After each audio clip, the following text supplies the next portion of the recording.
തെക്കൻ കേരളത്തിലും മധ്യ കേരളത്തിലും ശക്തമായ മഴ തന്നെയാണ്. മഴയിലും കാറ്റിലും വ്യാപക നാശം അവിടങ്ങളിലുണ്ട്. മരകടപുഴകി നിരവധി വീടുകൾ തകർന്നു. തിരുവനന്തപുരത്ത് വള്ളം തകർന്ന് കടലിൽ വീണ മത്സ്യത്തൊഴിലാളികളെ രക്ഷപ്പെടുത്തി. കോട്ടയത്ത് താഴ്ന്ന പ്രദേശങ്ങളിലുള്ള വീടുകളിലെ വെള്ളം കയറുകയാണ്.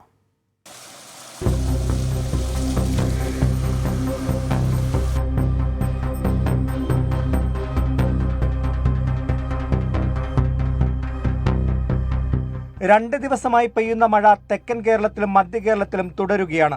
മിക്ക ജില്ലകളിലും വലിയ നാശനഷ്ടമാണ് റിപ്പോർട്ട് ചെയ്യുന്നത്. തിരുവനന്തപുരം കോട്ടൂരിൽ 2 വീടുകൾ തകർന്നു. കുട്ടികൾ ഉൾപ്പെടെയുള്ളവർ തലനാരിഴയ്ക്കാണ് രക്ഷപ്പെട്ടത്. മീൻപിടുത്തത്തിനിടെ വള്ളം തകർന്ന് കടലിൽ കുടുങ്ങിയ മത്സ്യത്തൊഴിലാളികളെ രക്ഷപ്പെടുത്തി. തമിഴ്നാട് തേങ്ങാപട്ടണത്തിൽ നിന്ന് പോയ 7 മത്സ്യത്തൊഴിലാളികളാണ് അപകടത്തിൽപ്പെട്ടത്.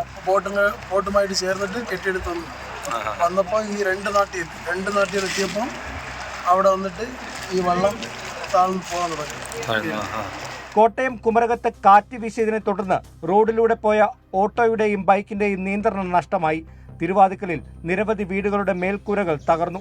മരങ്ങൾ കടപുഴകി.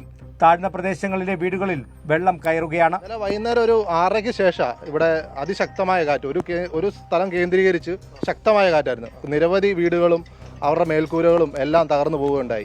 കുറേ മരങ്ങൾ കടപുഴകിയിട്ടുണ്ട്. കുറേ മരങ്ങൾ ഒരു ഏരിയ കേന്ദ്രീകരിച്ചായിരുന്നു. കിഴക്കൻ മേഖലയിൽ നിന്നുള്ള വെള്ളം ഒഴുകിയെത്തുന്നതിന് മുൻപേ താഴ്ന്ന പ്രദേശങ്ങളിൽ വെള്ളം കയറിയത് ആശങ്ക ഇരട്ടിയാക്കുന്നുണ്ട്. വരും ദിവസങ്ങളിൽ മഴ തുടർന്നാൽ പ്രളയസമാനമായ സാഹചര്യത്തിലേക്ക് കാര്യങ്ങൾ പോയേക്കാം. കൊല്ലത്ത് മഴയെ തുടർന്ന് വീടിന്റെ ഒരു ഭാഗം പൂർണ്ണമായി ഇടിഞ്ഞു വീണു. പോരുവഴി സ്വദേശി സുരയുടെ വീടിന്റെ അടുക്കളയാണ് ഇടിഞ്ഞു വീണത്. ഈ സമയം കുടുംബം പുറത്തായിരുന്നതിനാലാണ് വലിയ അപകടം ഒഴിവായത്. വീട് ഏതു നിമിഷവും നിലംപൊത്താവുന്ന അവസ്ഥയിലാണ്. തൃശൂരിലും കനത്ത മഴ തുടരുകയാണ്. പെരിങ്ങൽകുത്ത് ഡാമിലേക്കുള്ള നീരൊഴുക്ക് വർദ്ധിച്ചതോടെ കൂടുതൽ ജലം തുറന്നുവിടുന്നത് പരിഗണനയിലാണ്. മലക്കപ്പാറയിലും അതിരപ്പള്ളി ഉൾവനത്തിലും കനത്ത മഴയാണ്.